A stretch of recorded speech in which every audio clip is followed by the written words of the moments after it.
developing a grassroots resource here into a 21st century protein that is going to be needed to feed the world. It's a fact that's been accepted around the world that aquaculture is the next frontier in protein production.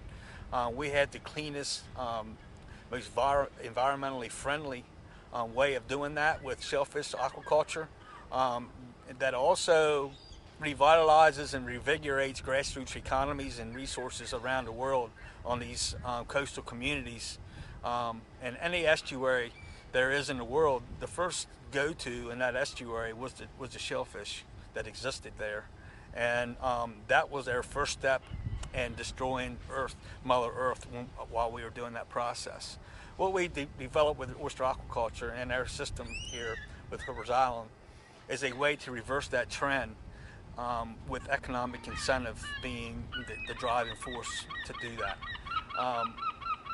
As we produce the protein, then we'll start to establish the processing that's needed to market that protein to different palates and different ways to basically eventually establish the oyster as it was in the beginning, more of a commodity than a boutique product, and then to be able to take it to the mass markets. The results of all that will be the shell that comes from it, so that we can use that shell to reestablish the habitat that's needed in these estuaries to rebuild the natural filter feeders that are needed in those estuaries to rebalance that environment. We are absolutely being impacted here on the Mid-Atlantic. A lot of folks say, let's not talk about it because it's going to ruin our property values. I say we've got to address the issue and take it on head on.